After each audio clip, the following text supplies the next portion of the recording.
Good morning. Morning. I hope I can keep your enthusiasm up as much as it's already been raised this morning. You guys were great beginnings to a morning, and thank you very much. You know, that introduction, I appreciate that, really could be shortened into he's a geek. Okay, so you're in for it. You know, you started your morning with some good, enthusiastic, upbeat introductions, and now you got to listen to an economist. You know, and I'm going to show you some charts and some graphs and some tables. That's what economists do. That's our job, is to give you a bunch of pictures. We're really pretty much just like accountants without the personality.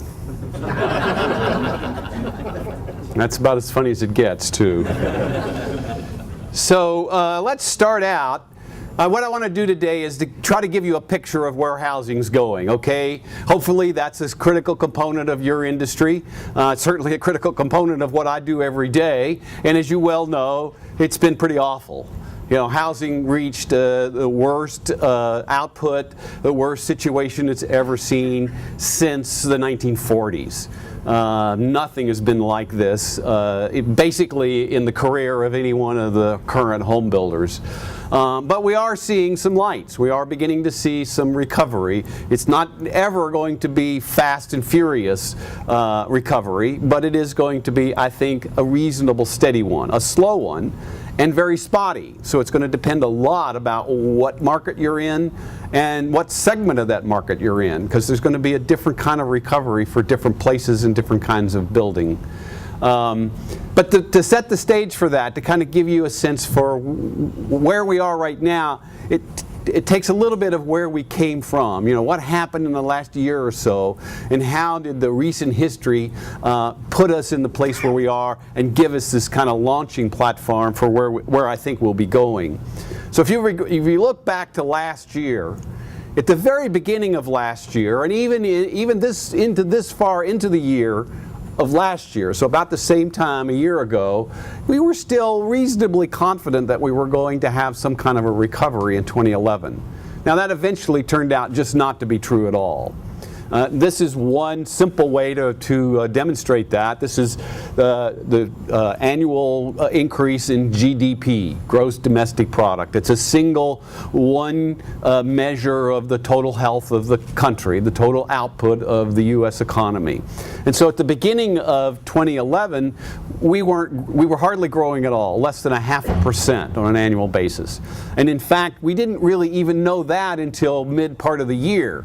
You know, as is usually the case, you collect the information, then you analyze the information, and then you release the information, and then you go back and revise the information after you have more information. That's the world of the economist. This number comes from the Bureau of Economic Analysis, as part of the federal government. And so about midway through the year, they began to look closer at some of the data they had, and they said, you know, the year really did start out lousy. Now the good news is it got better and better throughout the year. There were a lot of unusual circumstances last year. We had this earthquake in Japan, it interrupted supply chains. We had Arab Spring and got people nervous about energy costs. Then we had the federal government couldn't decide what to do about our budget deficit. We had a breakdown in the European countries' ability to repay their own debts. Yeah, so there were a lot of complicating factors that made that year get actually worse in the middle of the year and then better. The good news again is that the year ended on a reasonably positive note, 3% growth. But that drove consumers to new lows in their confidence. So this is two different measures of consumer confidence, consumer sentiment, the way consumers felt about what was coming. And so you can see at the beginning of the year, the confidence level was kind of high. Again, there was this expectation that 2011 would turn out to be a pretty good year. But as all of those factors came into play, and as the economy did not show any growth, consumer confidence started to slump. It got at its lowest point in August and September, when the voters were particularly annoyed and disappointed that the representatives in Washington couldn't even come to some kind of an agreement to deal with the deficit spending and the overall debt of the U.S. government. There was a modest agreement, if you want to call it that, but along with that was new news that the economy perhaps was beginning to rebound. So, as a result, you saw consumer confidence on into this year. So the end is the March data for consumer confidence, and it began to build again. So we sort of got back on track with where we thought we were a year ago. And the same was true of builders. So NAHB and my office conducts a monthly survey of our single-family builders, and we ask them the same questions every month, so we get a series of confidence, basically very similar to the graph you saw before about consumers. And this was the builders' confidence levels, which were very low and pretty much unchanging for most of the latter part of 2010 and on through a good part of 2011. This is an index, and the value of that index was running around 15 or 16. And the index goes all the way up to 100. So clearly it was at a very, very low level. The only rise we saw in recent memory was back there on the left where you got that little peak. That was the home buyer tax credit. So at the end, at the spring of 2010, when that expired, had a little bit of a boost because there did seem to be additional buying going on, but then that fell away almost immediately. And so that index of the sentiment of builders stayed pretty low for all the way through about September. And so just as the consumer began to see a little more vibrancy out there, a little more promise, the builders picked up on that same thing, began to see buyers visiting their models, more people interested in really doing something about purchasing instead of just talking about it. And so that index rose again. Now, it's at 28. That's still a long way off from what is sort of a midpoint of 50, where we consider the market neither to be hot or cold, just kind of a Goldilocks normal at 50. So we're still a long way off from that. So I don't want to give you some impression that we're somehow out of the woods. But we did see this nice, strong increase over the last 4 or 5 months, suggesting the same set of circumstances. The real takeaway from all of this is that finally we're beginning to see an agreement in all of the economic indicators. So in the past we were getting spotty positive reports from this or that, but they were offset by something that wasn't so positive at another level or another kind of measure of the economic condition of the country. But the last few months have been a little more consistent. And so I've just run down a whole list of things. It's not terribly important which ones you look at. The point of the graph and the point of all the bullets is more the fact that they're all tend to be in agreement. So we've gotten GDP growth has continued to be positive, may not be quite as vibrant in this first quarter of 2012, but still it will be positive. We've had consistent employment gains. Okay, last week's wasn't quite what we expected, but it was still over 100,000 on a monthly gain. Unemployment rate continues to drop. New claims, this is a weekly report, new claims of unemployment have been falling down in around the 350,000 level. That's very good news. That means while we may not be adding employees, at least we're not laying off employees at a much greater rate than was kind of generally normal. As I mentioned, the consumer confidence measures have continued to increase, and then something that's more pervasive than just the home builder index, but a small business index from the NFIB has also been increasing. Its last report did drop back just a little, but nevertheless, if you compare it to that trough in September, we've continued to see improvement. And the same has been true in housing. So once again, it's not so much the individual reports, although they're important, but it's the fact that there's a little more consistency and agreement amongst all of the reports. True, we've still got an enormous amount of seriously delinquent mortgages. We still have a lot of stress in the mortgage market that isn't going to go away anytime soon, but it has peaked, and in fact has fallen off of that peak for almost a year now. And it's heavily concentrated. So again, it has a lot to do with where your products are sold or where you do your business as to whether that's a serious issue or just kind of an annoyance that will go away much faster. The home builder index has been increasing consistently. Housing starts, if you use a 3-month average instead of looking at every month, they do tend to bounce around. But if you smooth that series, look at an average over a longer period, you're beginning to see that more consistent, very gradual, but nevertheless more consistent positive increase. Same with housing permits. First the builder gets a permit, gets authority to build the house from the local government, and then they break ground. That's the start. So there's two evidences of a continued increase from that data from the Census Bureau. Housing sales, they haven't been quite as quick to come off of a bottom. They are better than they were sort of at that trough, that last trough in September, October era. But that's been the slowest ones of the housing indicators to recover. For a couple of reasons, and I'll try to get into those as we get further into the speech. And then there's the last bullet here, something that I also will explain a little more detail. But NAHB has also developed an index called the Improving Markets Index. And again, it's to emphasize the fact that while you may not see as vibrant a recovery on a national level, you will begin to see recovery more positively at specific local markets.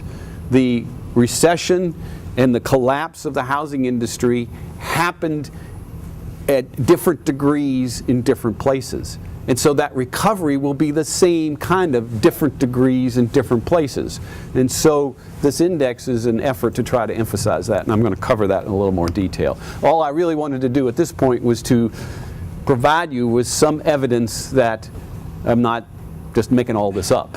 That there's some numbers behind this notion that there is a consistent promise out there that there's some improvement going on. Now, all that aside, the real secret to housing, the real secret to a recovery is people. Okay, why do you build more houses? You build more houses because there's more households. There's more people who want to have their own place, their own home, their own apartment to live in. And so demographics, or the number of households, is really the ultimate determinant. Sure, business developments, interest rates, business cycles, excess inventory from leftovers, a lot of those things matter in the short run. But in the long run, what really matters is how many people do you have out there. So that red line, that kind of wiggly line, is the total number of households in the country. We've got about 113 million households right now. The blue bars are the percent change, in annual percent change in that number of households. So you could maybe faintly see a dotted line there, 1.25%. That's the long run growth in the number of households. Given the underlying population and the age distribution of the underlying population, that's about how many we should normally see each year, about a 1.25% increase. So the first half of last decade, the early 2000s, we were seeing that. It was bumpy, it's never exactly smooth, but they averaged about 1.25% growth. Second half of the decade, nowhere near that.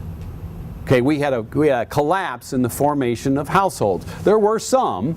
The blue bars are well below that dotted line, so there was some growth, but probably half of the growth that we'd normally expect. Now, what was the reason for that? Well, young people didn't move out. They stayed home, they stayed in roommates, they went back to school. They didn't get divorced, actually, is another trend that occurred, and not necessarily one you want to count on to increase households, but that occurred too. And so we are short about 2 million households. The people are still there. They didn't go anywhere. They just didn't form a household. They want to. The 30-year-old living in mom's basement, not sustainable. Neither party likes that. And so they will eventually move on. Might be a renter to begin with, but they'll move on. And that will be your kind of immediate demand, that pent-up demand of people who didn't form a household, didn't have a good job, or didn't have a job at all, will eventually get employed, will eventually feel comfortable to be independent, and will move out. And so that household formation rate will rise again as these people do something that they've delayed for a period of time. The second part of this is the normal flow of the population. Okay, we have this one-time pent-up demand, but we also have a group of young people, they're in their early 30s at the oldest, who I would call the echo baby boom, the children of the baby boomers, and their numbers are larger than the baby boomers. So all of those things you remember about the baby boomer generation and how they were going to go through their lifestyles and affect consumption of different products as they moved and aged, and how they're now going to be, of course, the demanders for Medicaid and Medicare. But those children of the baby boomers are now at oldest about 31, 32. My son's 33. I think he's right at the head of that birth cohort. They're a larger number than the baby boomers, and so they're going to affect housing consumption. Don't know that it will be the same. I'm not saying that they will necessarily do exactly what their parents did, but they'll need a house. It may be an apartment, it may be a condo, it may be in a more dense location because they want to be near their other friends, they want to be near social activities, but they're going to need a house. And so we have this pent-up demand as well as the onflow of additional people that are real underlying reasons why hopefully why you've sustained your business in this downturn and will be ready to supply that building when it does come about. The underlying characteristics of the housing industry are still quite healthy. We have very low interest rates, and that's a chart going back a long period of time just to show you, on a historic basis, they're extraordinarily low. The chart is the gray areas in the background are the periods of recession, and then way over on the right-hand side, that red vertical separates history from forecast. Okay, so the forecast for interest rates are on the very right-hand side. So we are at a trough, I think. I think we are going to see some increases in mortgage interest rates, but given that they're so incredibly low, that increase will still keep them low. So at the end of 13, which is the end of the graph, the end of my forecast, I still only have mortgage rates just a bit above 5%. So it's still a very positive influence upon housing. They will increase slowly because the economy will get better and there will be demands for loanable funds in other sectors, and so there will be some increase in rates, but as well as some revisions in the way the mortgage market works that will cause them to go up a little. But nevertheless, they're very low now, and I don't expect them to rise or be a problem, at least in the near term. And we're beginning to see some recovery in employment. So that's the real key to the recovery now. In the past, most recessions have been led out by housing. Housing has been a formidable force at creating a recovery because of the amount of products that it demands when you build a house. Your products as well as many others that are spread out all across the economy, and so building houses creates a lot of additional jobs. And just coming out of a recovery, typically you have low rates, you have a lot of pent-up demand, you have a lot of excess resources available, and so that's a reason why you see housing become a driver behind the recovery. Not going to happen this time around. We got to get the recovery going before we can get housing going. One of the reasons is the large excess inventory of foreclosed homes out there, and another one is buyers' hesitancy to get back in the marketplace. So those two, generally speaking, are the reasons why we're not seeing housing be the leader. So we need the employment to be the leader. We need people's confidence to come back. We need them to know that they're going to have their job, they're going to keep their job, they're going to keep their income to be able to pay that mortgage before we can get a real spark going. Then we will see housing contribute to an overall economy and to an overall recovery. So looking at employment is a significant issue behind the recovery. We're doing okay, given that we're several years into a so-called recovery. It's a little disappointing, but that has a lot to do with the fact that just how much damage was done to the economy in the beginning and why that recovery is so slow. So you can see the peak out there was about 138 million jobs. We're back up to about 133 million. We're maybe a third of the way back to where we were at the peak. And as I mentioned, while delinquencies, mortgage delinquencies and mortgage stress is a problem, no question, and continuing problem, it has peaked. And it actually has peaked way back in probably late 2009. And so elevated from where it should be back there in the early parts of the mid part of the decade, last decade, but nevertheless some encouraging news that it's moving forward. But more important, and I realize this is very hard to read, but the point of it is not as difficult as the graph itself. The distress in the mortgage market is heavily concentrated. And what this graph is trying to tell you is what is the share of distressed mortgages, and distressed mortgages or seriously delinquent mortgages, and what by that I mean a mortgage that's either in foreclosure or 90 days or more late in payment, missed 3 or more payments. Okay, so that's a seriously delinquent mortgage. So that inventory of those seriously delinquent mortgages, what is that share of a year's worth of home sales? Okay, so the dotted line is the U.S. In the U.S., 70% of a normal year's worth of home sales is seriously delinquent mortgages. But look at the vast difference across states. The states on the left, there are 6 states which have more than a year's worth of inventory of distressed mortgage property. Distressed mortgage properties equal more than what you would normally sell in a year's time. On the right-hand side, that vertical, 24 states, almost half of the states, have less than a 6-month supply of distressed mortgage properties. So yes, it's a problem, but it's a much more serious problem in those states on the left. I'll read you starting at the left. Florida, New Jersey, Maryland, Illinois, Delaware, Connecticut. Those are the 6 that have more than a year's worth. On the right-hand side, reading from the rightmost, North Dakota, Alaska, South Dakota, Montana, Nebraska, Wyoming, West Virginia. Just, the point simply is there's a vast number of states that have some excess inventory, no question. But it's much smaller and much less a problem than the heavily concentrated parts of it on the left-hand side. How about house prices? Okay, where do we stand on that? A lot of worry about house prices. The indexes have kind of bottomed out. There's still a little bit of a negative drift in them, but it's a very, very small one. And depending upon whether you do or not include the distressed sales as a part of that calculation, they actually may be being positive. But a different way to look at that is, what's the ratio of price to income? Okay, what's the multiple of a person's income that they usually purchase? And so it turns out, if you look on the left-hand side, it's been a rather steady, a little over 3. People purchase a home that's a little more than 3 times their annual income. So I don't know if when you started out and you started thinking about buying a house, that was the first rule of thumb I used. What should I be shopping for? Well, multiply my annual income by 3. That's kind of the range of my affordability. And that was pretty stable for a long period of time. It rose substantially in this boom period over the whole country to 4.7.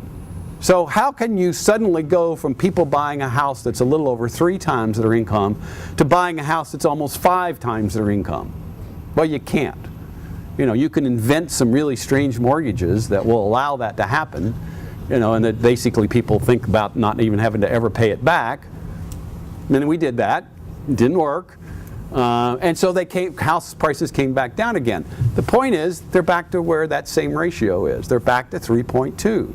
They're back to the level that they were years ago. So, there may still be some ups and downs and regional differences, and this ratio is different across different places.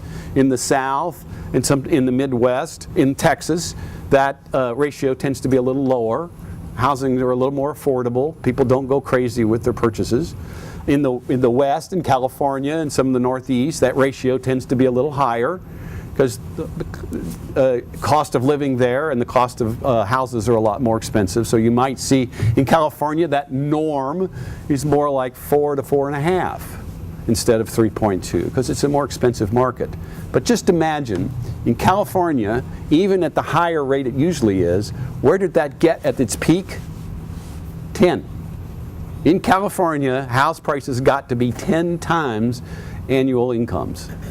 unsustainable. And that's part of the reason why that distress is so different.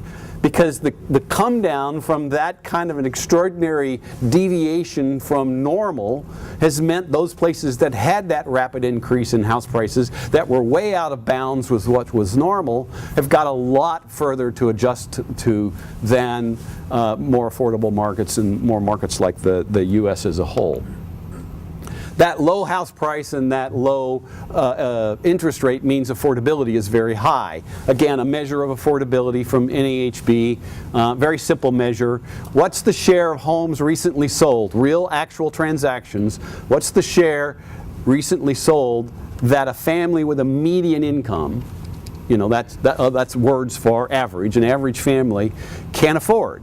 And so right now we're at 76%. Of all the homes recently sold in the last quarter, an average family can afford 76% of all those homes. You can see it dropped way down in the mid part of last decade when those house prices were high. That did mean we had unaffordable conditions, but that's reversed itself, very affordable. But again, I want to emphasize the fact that markets are local. So all of this information about national is useful, particularly if you operate in a large part of the country.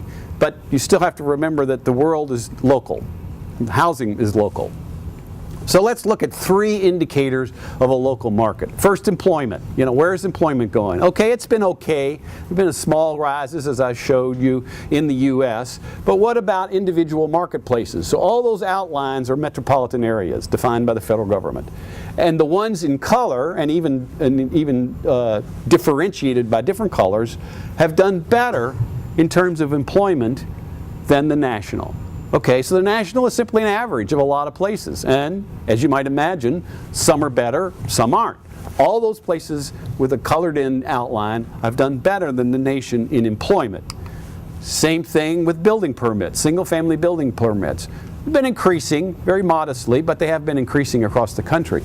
All those places with colored outlines have done better than the national outline. And then finally, changes in house prices. Again, not been so great, kind of been moderating along 0 to slightly negative. All those places in color have done better than the national average. So what if we said, if a place has done better, has improved, if a place has improved in all 3 of those indicators, employment, permits, and house prices, for 6 months or more, so it's been a steady increase, hasn't been a flash in the pan, it's been at least 6 months, and it's all 3 of them, all 3 have to increase, then we got 101 markets that are doing that. That's about a quarter of all metropolitan areas. When we started this index, to counteract this notion that every place was as bad as the national numbers, we only had 12. That was back in September. There were 12 markets that fit that qualification of 6 months improvement in all 3 indicators. Now it's 101. And they are spread out everywhere. It kind of started when it was just 12. It kind of started in the center part of the country, where there was a revival in the local economies because of agriculture and energy. Those were 2 driving forces behind an early recovery in some metropolitan areas. But that's begun to broaden itself as we're beginning to see a little more recovery in some manufacturing fields, in some service fields, in some medical fields that have caused a little more broadening of this economic recovery. But all of those 101 places have shown improvement for at least 6 months, and therefore are on our Improving Markets Index. It's a monthly index, comes out the 4th business day of every month, so look for it next month to see what happens. So that's sort of the background to a forecast. That's what I'm saying, why there is some promise, because it's going to crop up from these individual markets that are beginning to see a little better recovery than we see necessarily nationally.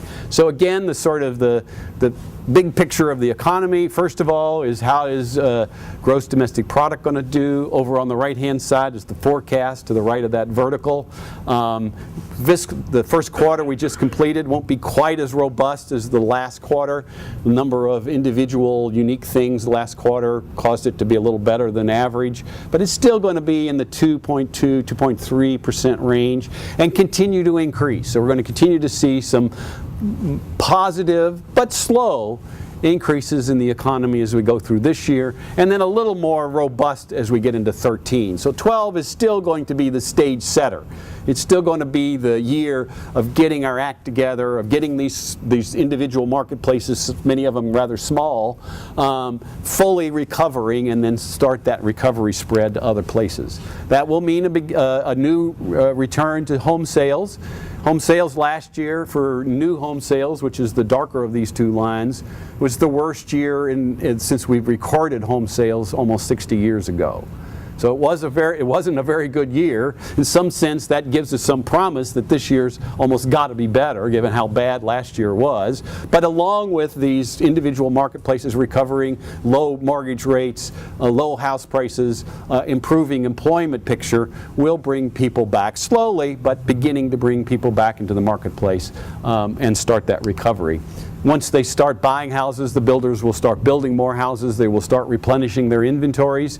Again, last year in single family was the worst year since the 40s, if you can imagine. I mean, basically the worst year since any builder that's currently in business has been in business.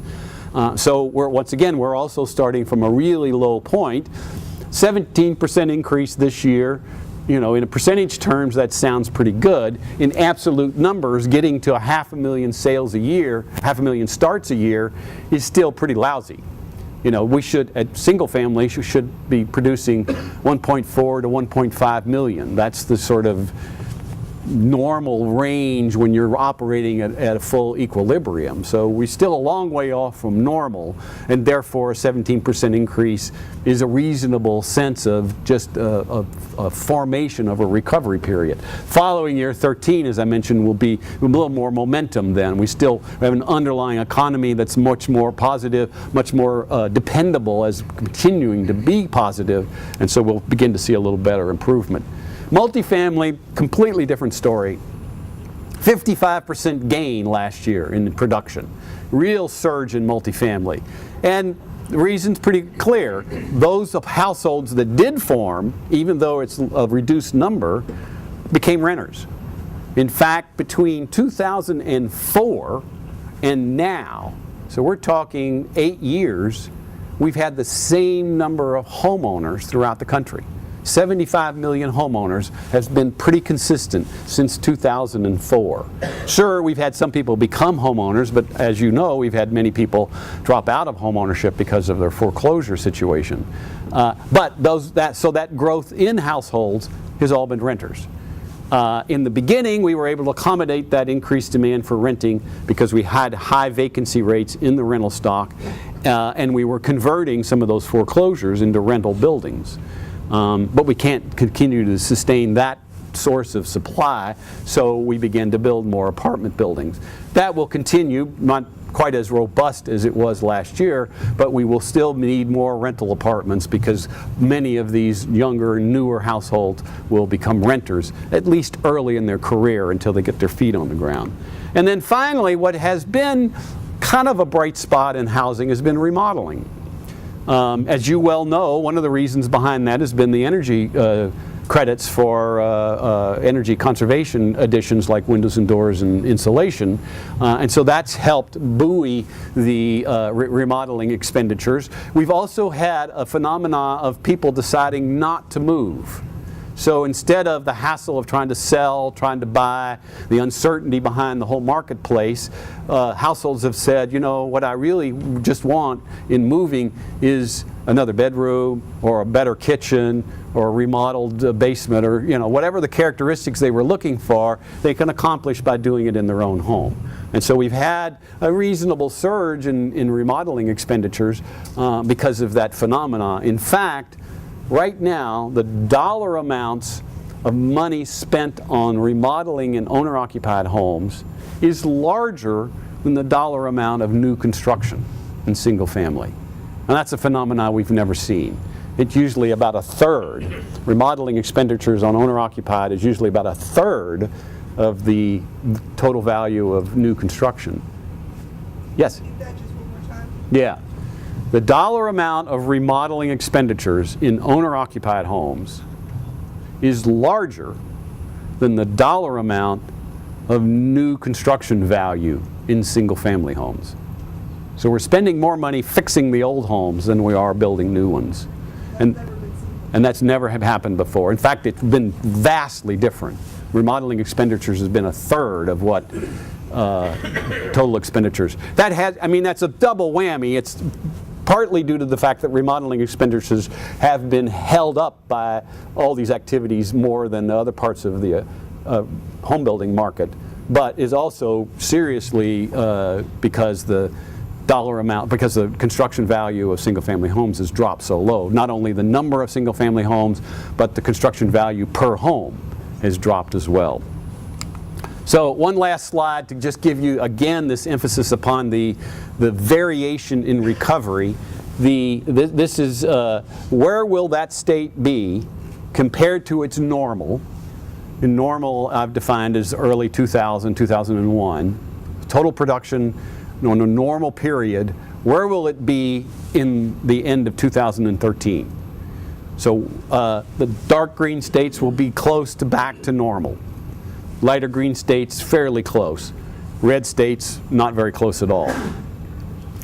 Furthermore, just to re-emphasize this point, the third of the states that are in the worst condition, that are red or orange, that third usually accounts for half of all the housing production in the country.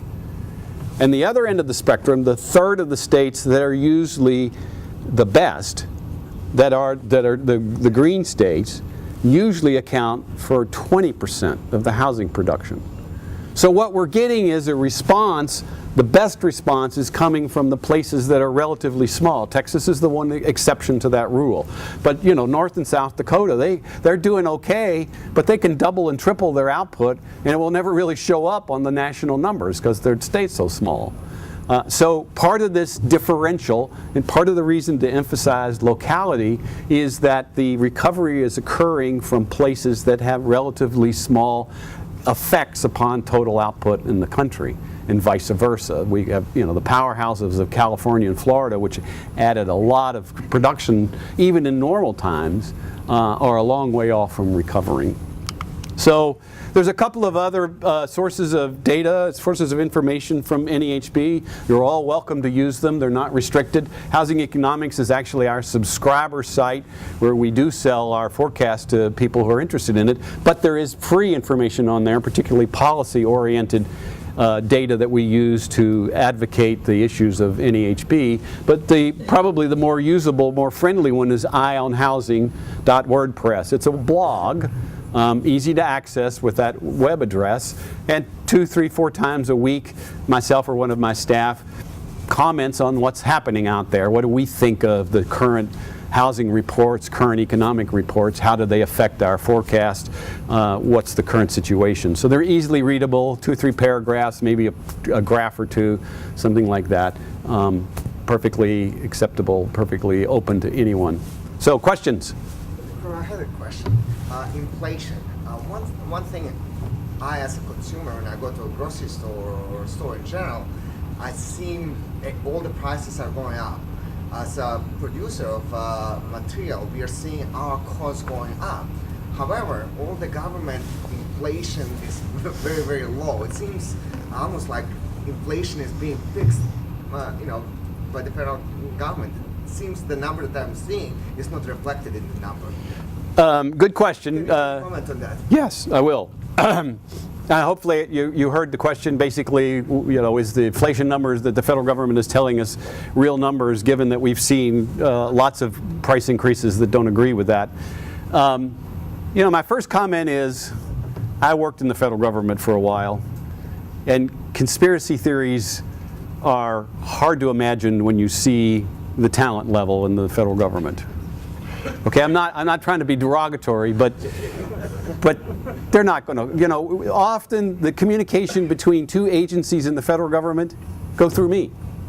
Okay, so I go and talk to the Bureau of Labor Statistics and I say, how do you measure such and such? And they say yada yada. And then I go to the Census Bureau and I say, how do you measure such and such? And they tell me something else. And I said, did you know that BLS is doing it a different way? And they say, no, we didn't know that. I said, well, maybe you could talk to each other. So, I don't know, it's my own personal observation that the conspiracies to adjust the consumer price index are unrealistic because of the underlying complications in a bureaucracy. I'm not saying that it's conspiracy, but it seems to me more of a reality.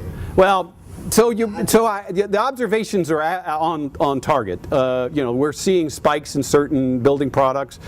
Gypsum is one of them. In the case of builders, lumber is one of them. I think what's happening in the building products industry is that a lot of capacity was lost. It had to be closed down or shifted or disappeared.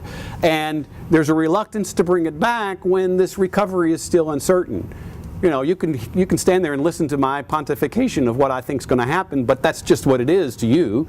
I believe it, but you got to see some real sources of information before you're going to spend a lot of money opening up another factory. So part of the trouble will be this will be a bumpy recovery, and building products may be the worst of it, because as capacity comes back, as companies are convinced that they can open up a plant, that those price rises will be notching up and down to reflect that limited capacity.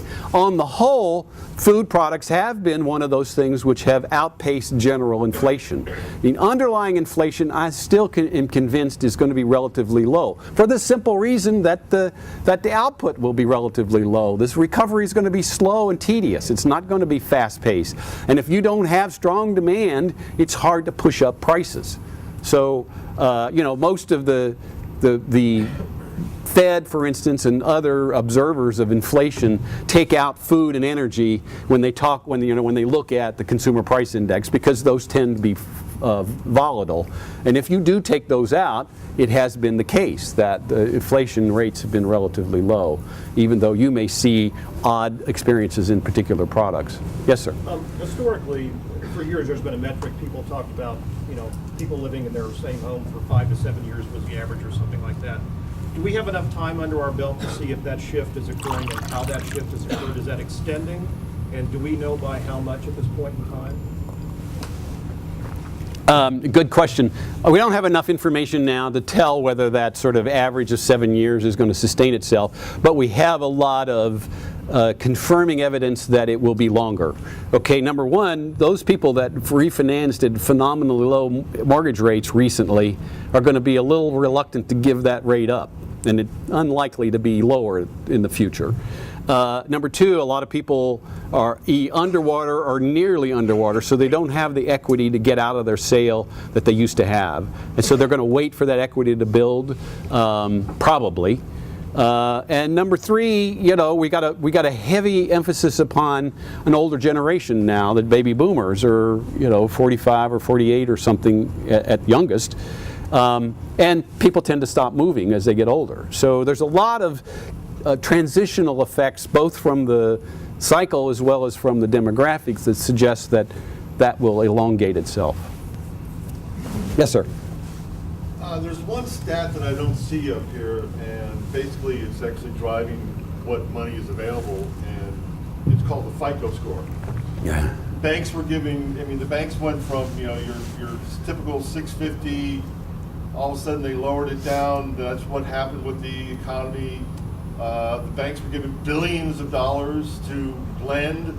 Well, all of a sudden they raised the bar from that 650. Now you can't even get any money unless you have a FICO score of 780 or better. And I think that's what's happening with the industry, is you have people that want the money, but the banks are saying you can't have it because now we've raised the bar. Right. At what point do you foresee the banks releasing or lowering this bar so that these kids that are living in the basement who have no credit can go and purchase? Because that's what's generating the remodel business, that's what's generating the rental business. What's your opinion on that? Yeah. No, you're absolutely right. Mortgage underwriting standards have increased significantly. They've overreacted to a period in which they were too loose. There's a lot of causes behind that, and therefore it's a little hard to predict what will actually happen. Almost all of mortgage lending is going through the federal government right now. So over 90% of mortgages are either insured by FHA or are sold to Fannie Mae and Freddie Mac, which is totally owned by the federal government at this moment.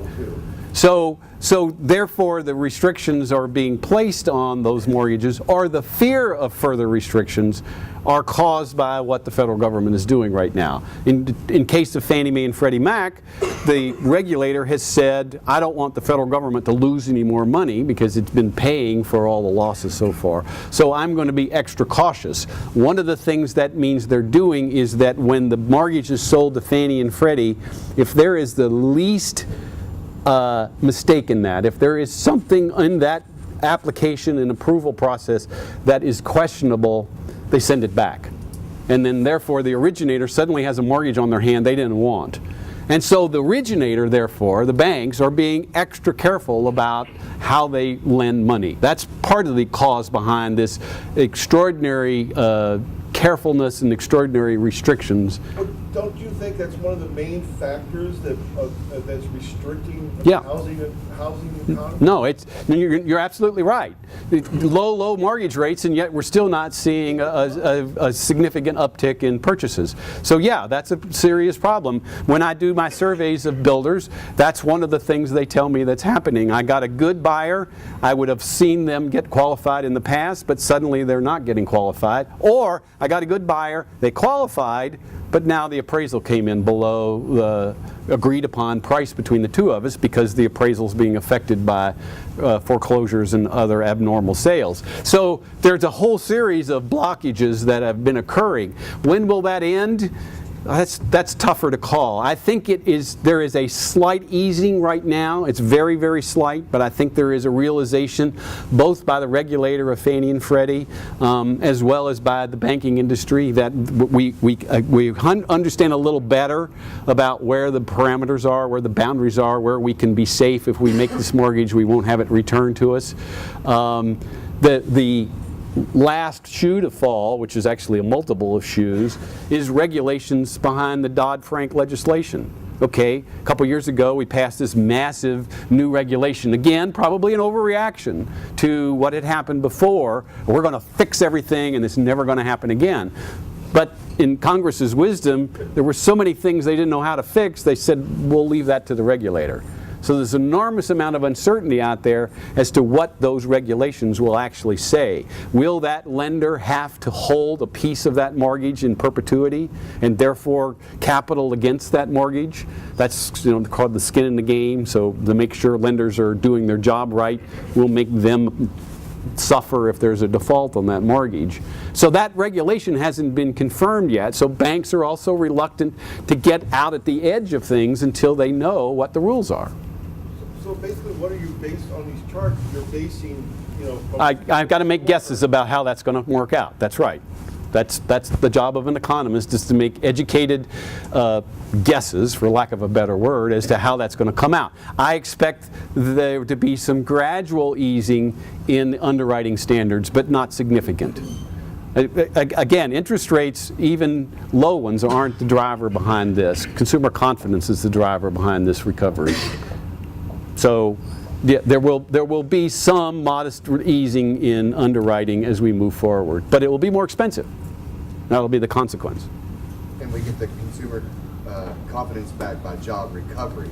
Is that basically, so we're waiting on the job recovery and then everything else can change with consumer confidence? Yeah, that's right. In a very simple way, that's the real key to the recovery. It has to be consistent. I mean, that's why the market, well, there are a number of reasons why the stock market does what it does, but clearly that disappointing report, even though it was okay, it just wasn't what it was expected to be.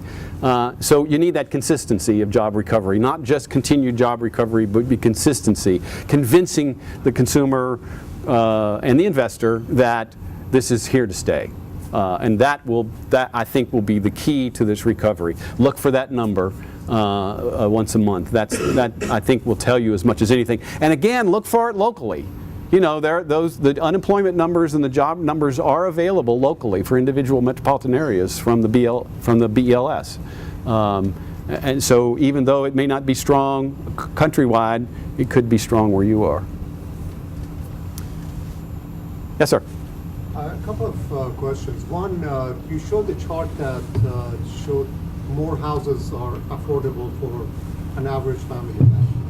what is driving that? Is it deflationary forces, or are more affordable houses are being built?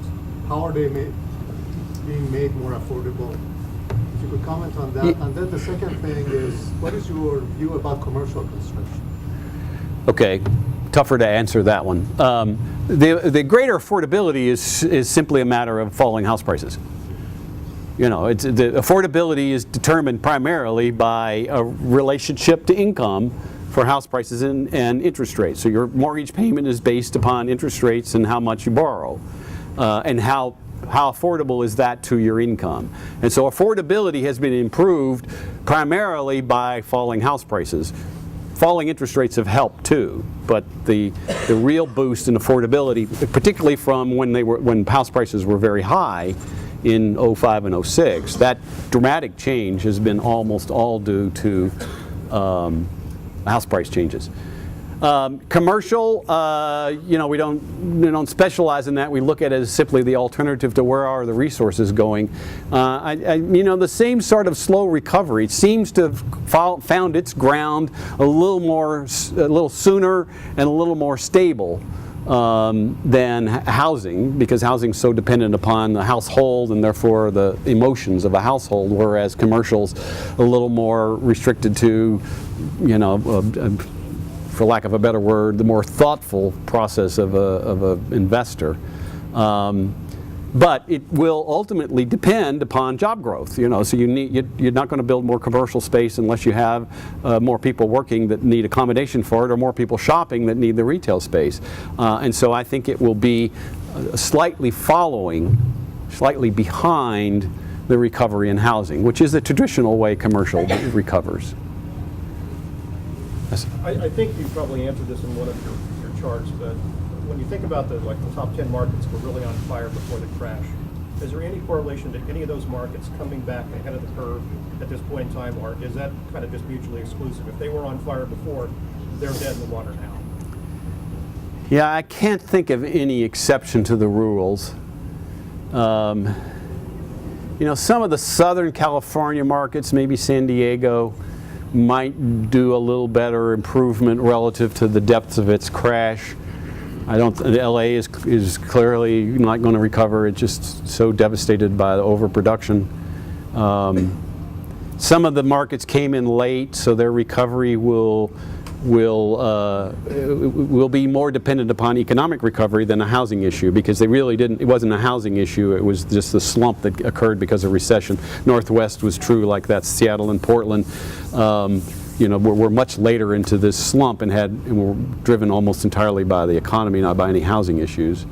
The manufacturing belt, which was the other red area, you know, as you know, shown. Actually, Detroit is on the improving markets index of all places.